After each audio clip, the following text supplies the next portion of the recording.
Hello and welcome to my channel. Today we're going to be doing sum and difference of two cubes. But before we go through this lesson, I want us to recap on my previous lesson, which was on the products of a trinomial and a binomial. You will need that information to understand today's lesson.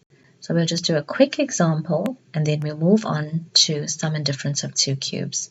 So in the previous lesson, I'll give you an example of a plus b times a squared minus ab plus b squared.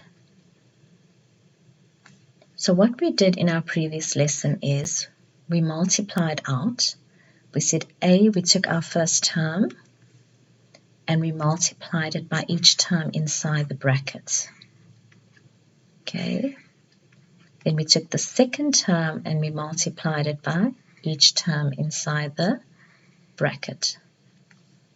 So let's work through that quickly. So we had a cubed, a times a squared, a times ab, which is minus a squared b, and a times b squared, which is ab squared.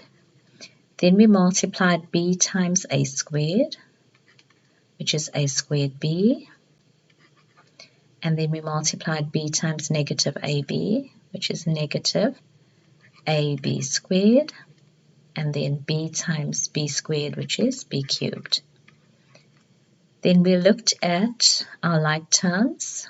And here we had negative a squared plus a negative a squared b plus a squared b cancelled out, ab squared minus ab squared cancelled out, and we ended up with a cubed plus b cubed.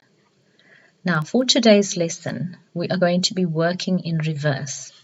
So what I mean is you'll be given the same information here. You'd be given a cubed plus b cubed, and you'd be asked to factorize. And how we go about factorizing this is we just start off by looking at our first term, which is a cubed, and you're going to say to yourself, what is the cube root of a cubed? And the cube root is a. Then you're going to look at your second term here, which is b cubed, and you're going to say, what is the cube root of b cubed? And it is b. So in my first term, I'm going to have a and b. But before I do that, I want to talk about the signs. If you have a plus here, you're going to have a plus, a minus, and a plus. So the plus, whatever you have in your that first bracket would be identical to the one above. This one would be opposite to that sign that you have there, and the last one will always be positive. So the cube root of a cubed is a. The cube root of b cubed is b. Then the next step is to take your first term, a, and square it. So it's going to be a squared. And then for your middle term, you multiply your a and your b together. So basically a, b. And your last term is going to be b squared. So let's write that out in the next step. So it's going to be a plus b,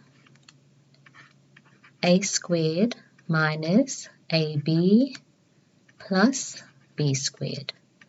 So let's have a look at what we did.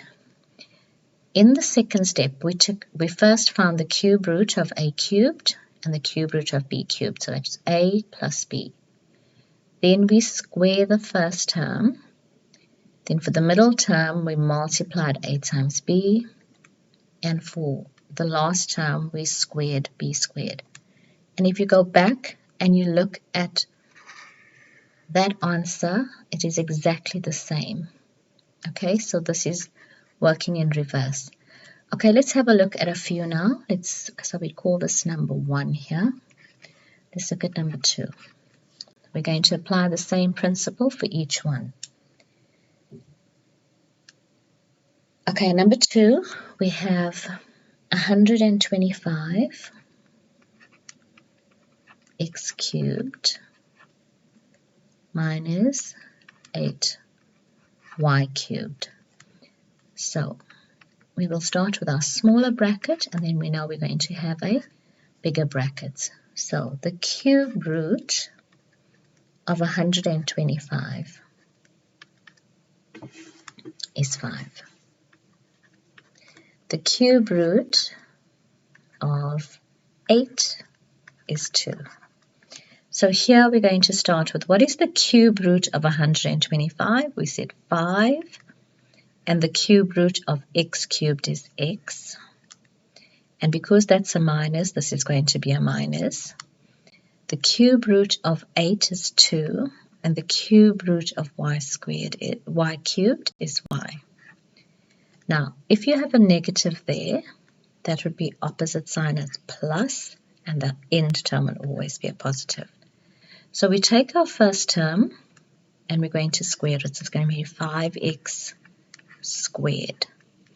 To get your middle term, you multiply these two together. So it would be 5x times 2y. And then we take our third term here, the last term, and we square it. That's going to be 2y. So we're going to have 2y squared. So let's have a look. My final answer will be 5x minus 2y.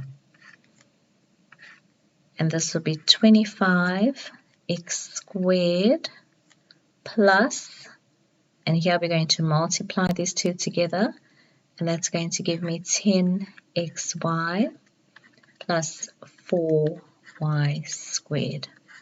And that would be my final answer. Okay, looking at the next one. Number 3.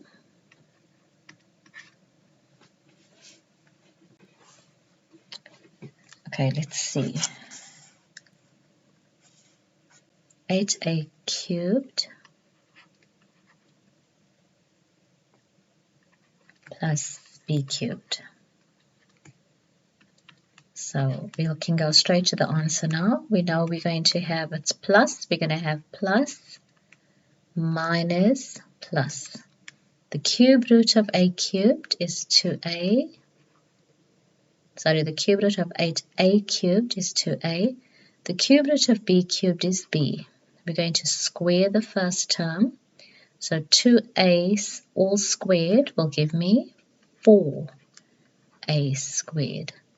To find the middle term here, we're going to multiply these two together, and that would give me 2ab. To find the third term, we're going to square, and that's going to give me b squared. Let's try another one. Okay, let's say we have x to the power of 9 minus 125 y cubed. So we would do the same thing here. Now remember that the cube root of x to the power of 9 is going to be x cubed. Okay, so the cube root of x to the power of 9 is x cubed minus the cube root of 125 is 5, and of y cubed is y. So we've got a negative here, so that's going to be a positive and a positive. So x cubed squared will give me x to the power of 6. And then we multiply these two together. That will give us 5x cubed y plus 25y squared, because we're squaring 5y, and that will give us 25y squared. Sometimes you're given one where you have to take out a common factor first before you solve further. So let's say we have one like this, 3p cubed minus 3q cubed. So in this case, we'd have to first take out our common factor of 3. You take out your common factor and you'd be left with p cubed minus q cubed. And you'd write your 3 there, then we can factorize now. The cube root of p cubed is p. Cube root of q cubed is q. That's a minus. That would be plus plus. So we're going to square the first term, which is p squared. We'll multiply these two together, which would give you pq. And we'd square the last term, which is q squared. Okay, and I hope you found this video useful. Please like and subscribe and follow me on my next video.